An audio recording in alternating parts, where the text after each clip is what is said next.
इन कांग्रेसियों ने तो भगत सिंह, राजगुरु, सुखदेव की फांसी नहीं रुकवाई थी। आज एक एक इंच भूमि की हम रखवाली करते हैं चीन से, और इनके बाप दादाओं ने जब दुनिया भर की जमीन वहां दे दी थी। सोनिया मैडम गैस दिला दे क्यों रोक सिलेंडर खड़ी होगी, एक हुआ में गैस सपड़नी क्यों मोड़ खड़ी होगी। और भाई कमलेश भी बहुत बढ़िया बोलने लगी है, भाषण मैंने पहले भी सुना, आज भी सुना, पूरा नहीं कहा। हमने अपने देश की शान के साथ खड़ा होना चाहिए, हमने अपने देश के गौरव के साथ खड़ा होना चाहिए, अपने देश की लीडरशिप के साथ खड़ा होना चाहिए। हमने उन सब महापुरुषों के साथ खड़ा होना चाहिए जो देश की आजादी के लिए लड़े, चाहे मुगलों से लड़े चाहे अंग्रेजों से लड़े। लेकिन भाई ये कांग्रेस पार्टी तो सदा से ऐसी है। क्या इन्होंने सुभाष का आदर किया था? क्या आजाद हिंद फौज के 26,000 लोग बलिदान में उनका आदर किया था? अरे जहां तिरंगा फहराया था 30 दिसंबर 43 को, अंडमान निकोबार को आजाद करा के इन कांग्रेसियों ने पाप करके उसको डिसेरेमोनियल कर दिया था। इन कांग्रेसियों ने तो भगत सिंह, राजगुरु, सुखदेव की फांसी नहीं रुकवाई थी। चिट्ठी लिखी थी सुखदेव ने गांधी जी को, सुखदेव की चिट्ठी पढ़ना आज निकाल के, वो फांसी रुकवाने का काम नहीं किया।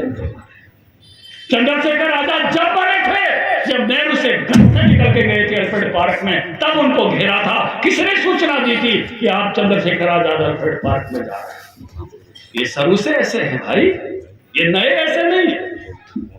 इन्होंने तो ऐसा देश बनाने की कोशिश की कि इंदिरा गांधी एयरपोर्ट से चढ़ जाओ, राजीव गांधी एयरपोर्ट से उतर जाओ। कलकत्ता के एयरपोर्ट का नाम डमडम एयरपोर्ट नेताजी सुभाष चंद्र बोस रखा, अटल बिहारी वाजपेयी ने रखा। बंबई के एयरपोर्ट का नाम Santa cruise airport Chhatrapati Shivaji रखा, हमने रखा, हमारी सरकारों ने रखा। भगत सिंह का एयरपोर्ट अभी हमने रखा तो हमारी सरकार ने रखा। और चंडीगढ़ के एयरपोर्ट का नाम शहीद आजम भगत सिंह। गोपीनाथ बारदोले रखा तो हमने रखा। सरदार पटेल का भी आदर नहीं किया था। दुनिया की सबसे ऊंची मूर्ति मोदी साहब ने लगाई तो सरदार पटेल की नरेंद्र मोदी जी ने लगाई भारत के वर्तमान। इन्होंने तो केवल देश को एक ऐसा बनाने की कोशिश की थी कि ये जो बात बताएं वही ठीक। आज एक एक इंच भूमि की हम रखवाली करते हैं चीन से, और इनके बाप दादाओं ने जब दुनिया भर की जमीन वहां दे दी थी, वहीं संसद में कुछ लोगों ने शर की टोपी उड़ाकर कहना पड़ा था। नेहरू जी ने कहा कि उस जमीन का क्या करेंगे, वहां तो एक बाल का घास का तिनका भी नहीं उगता। और एक सांसद ने अपना सर उगाड़ा, त्यागी जी ने कहा इस पे भी एक भी तिनका नहीं उगता। नेहरू जी आपके सिर पे भी तिनका नहीं उगता, क्या चीन को दे दोगे? आज ये बात करते हैं, लेकिन इनका रवैया समझ कर रही है। ये वही लोग हैं, एक एक गैस के सिलेंडर के लिए कितने दुखी करते थे आपको। माताओं बहनों कितनी लाइन लगती थी, रागनी बन गई थी। सोनिया मैडम गैस दिला दे क्यों रोक सिलेंडर खड़ी होगी, केक हुआ में गैस सपड़नी क्यों मोड़ खड़ी होगी। मोदी जी ने ग्रीन लाइन लगवाई आपकी। बदले में भारत को समझो, इतनी बड़ी महामारी में हर आदमी को 202 वैक्सीन लगे हैं।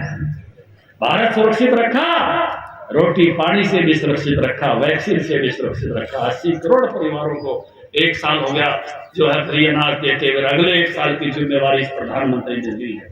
ऐसा भारत का लाल जिस प्रकार से आगे बढ़ रहा है, हर दिल में देशभक्ति जग रही है। हर के दिल में जो महापुरुष है जरूर उसकी मूर्ति लगा दो, महिपाल की ढाल, चाहे अपने घर में ही लाए। क्योंकि जिस देश में महापुरुषों का सम्मान होता है, जिस देश में वीरों का सम्मान होता है, ये तो महाराज सूरजमल तो वीर भी थे, धीर भी थे, चतुर भी थे। उनका जो शासन करने का लंबा समय नहीं मिला, 8 साल का शासन, 56 साल की उम्र, लेकिन उतने में इतनी तगड़ी छाप छोड़ गए कि आज तक हम उनको याद करते हैं। मराठों के सारी महिलाओं को जैसे रखने का काम किया, महाराष्ट्र तक छुड़वाने का काम किया, उनके आदर का जो काम किया, इतिहास में ऐसा काम कोई आसानी बात नहीं। और इस बड़े इलाके में इतने कम समय में, हरियाणा के भी हमारे झज्जर तक का सब इलाका उनके राज में आता था। फरीदाबाद, देवास, रेवाड़ी, ये तो सब आते आते। इधर मेरठ से लेकर मैनपुरी तक, आगरा तक उनका शासन। राजस्थान के कई सारे जिलों में उनका शासन था। एक अच्छे शासक थे, अच्छे प्रशासक थे। और उनके गुणों से हमने सीखना चाहिए, महापुरुषों के गुणों से। और भाई कमलेश भी बहुत बढ़िया बोलने लगे हैं, भाषण मैंने पहले भी सुना और आज भी सुना, पूरा नहीं खा। मैं बधाई देता हूँ आपको भी बहुत बहुत।